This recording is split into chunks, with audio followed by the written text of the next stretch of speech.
What's going on, everyone? My name is Jake. Welcome to The Haunted Beard. Thank you for joining me. Today I want to give you my review for Borderline. This is a new film that just became available on streaming, starring the one and only Samara Weaving, also starring Eric Dane and Ray Nicholson, and was written and directed by Jimmy Warden. Got some thoughts here for you today, so let's do it. Borderline tells the story of a bodyguard who protects a pop superstar and her athlete boyfriend from a determined stalker in 1990s Los Angeles. And Borderline is, I would say, a comedic thriller slash horror film, kind of more secondary horror, more of a comedic thriller blend up. If you watch my channel at all, you may know that anytime horror thrillers are mixed with comedy, it is a really tough sell for me, as I'm typically more often on the negative side. And unfortunately, you can chalk up Borderline to another one of those horror comedies, thriller comedies that just didn't really work for me. And the main issue comes down to the tone, as I just didn't jive with the tone, and really all the attempts at humor here fell flat for me. I think I maybe chuckled once. And Borderline, I feel like, gets at one of my main issues with horror comedies in general, in that I feel like a lot of times it gives filmmakers and writers an excuse to be lazy and write dumb characters because it's supposed to be funny. When it's not funny, it's just dumb. And that's kind of what happens here in Borderline. And to give you an example, I'm going to spoil the opening scene of the movie. And this is just the first 5 or 6 minutes. But here's what happens in the opening scene. Ray Nicholson, who is the obsessed stalker of Samara Weaving, who is the pop star, he shows up at her house. And Eric Dane plays her security guard.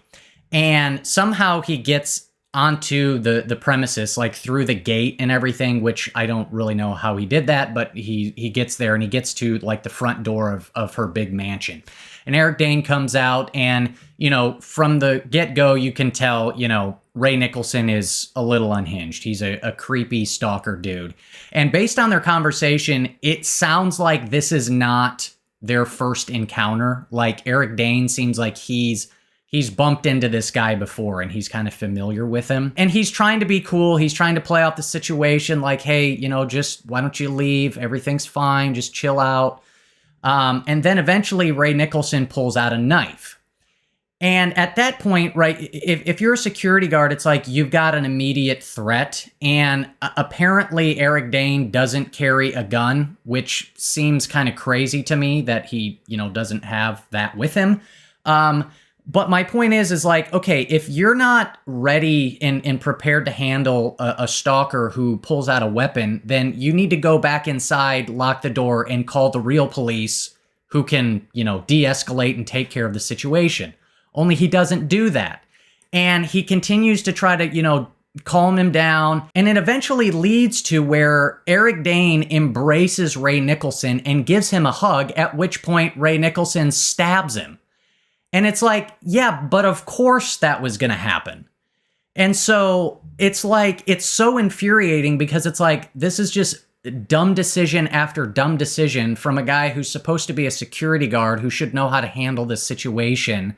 And it's just stupid. And that's kind of a little microcosm of the movie at large, where all the attempts at humor are just kind of irritating because it feels like it's lazy writing and characters making stupid decisions. Now, that scene isn't necessarily trying to be as humorous as some of the other scenes in the film, but the same point still applies. There's a handful of moments where it just felt like characters were being dumb and making very dumb decisions, and a lot of times at the expense of comedy, and it just didn't work for me. It was just irritating. So on top of that, I'll talk a little bit about Ray Nicholson, as I think if I would say there's a highlight in this movie, he would probably be the highlight.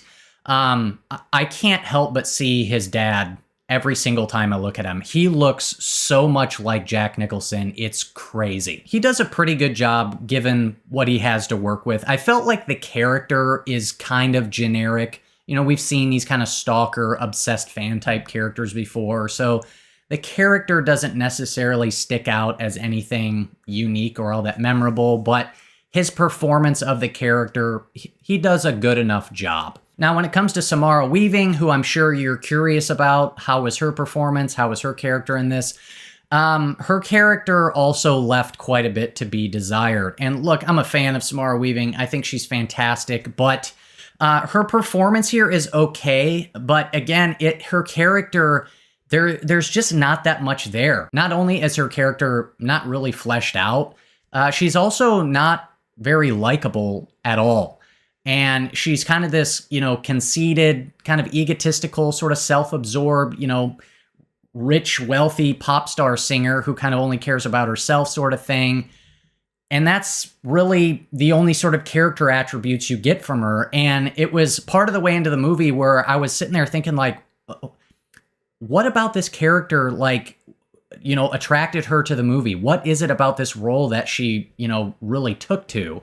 And then I realized that the writer and director is her real life husband. So I think that probably had something to do with it. But in terms of the character that he wrote for her, I just didn't feel like it did her any favors. There's just not really hardly anything to her character. There's no depth. It's not very fleshed out. She's not likable. There's not really any character arc. And she doesn't do really anything in the film to really get you kind of behind her and cheering for her. There's a moment that occurs a little bit later on where you feel like she's going to kind of start, fighting for herself and start taking it to the people who end up breaking into her house. And there was one scene where I was like, okay, that was a good scene. I enjoyed that, but that was really it. And so, yeah, her character left quite a bit to be desired. And on top of that, some of the pacing here is kind of wonky as well. The movie's only like 94 minutes with credits, so it's not very long, but there are like 3 or 4 sequences that the film just has a few scenes in it that don't need to be there. There's a few sequences that are done in slow motion, and it seems like these sequences only exist for some sort of excuse to have a slow motion with these, 90s pop songs playing underneath them and some kind of, colorized visuals. But they add nothing to the story. They really have no reason to exist. And like I said, they do nothing to progress the story further. They do nothing to develop the characters. They just feel kind of random and tacked on and don't serve any sort of purpose. So needless to say, this was a bit of a disappointment for me. I didn't have super high expectations going into this or anything, but again, given the cast, big fan of Samara Weaving, Ray Nicholson. I've only ever seen one of his other films, which was Smile 2, which he has a smaller role in, but the role he has in that film, he does really good. And I think he's talented. He is really talented. I just think the writing here and the character, again, just kind of didn't really do either of them any favors. And so, yeah, this is one of those things, the humor here and that element didn't really work for me at all. And that's, I think, really going to be kind of the make it or break it for most people. That, obviously humor is very subjective. Some people are going to really buy into it and get, some enjoyment and entertainment out of it and find it funny. And if that's you, that's awesome. I hope you have a better time with this movie than I did. But yeah, just one of those. I just didn't jive with the horror and the humor and the tone of it and all that stuff. So, man, I think for an overall grade, I'm going to be like a 3.5 out of 10, I think, for this one. It was pretty much kind of a total letdown. Like I said, there was really only 1, maybe 2 scenes that I would say were good, that I really enjoyed. Most of the rest of it was just not really my cup of tea. So anyways, those are my thoughts. Hit me up down below like always. Always am interested in hearing your guys' opinions and takes on these things. Let me know what you thought of Borderline if you checked it out. That is all I got for you. Thank you so much for watching, everybody. Greatly appreciate it. Like always, if you got anything out of this video, go ahead and do me a favor and do not click that subscribe button unless you want to be haunted by the beard.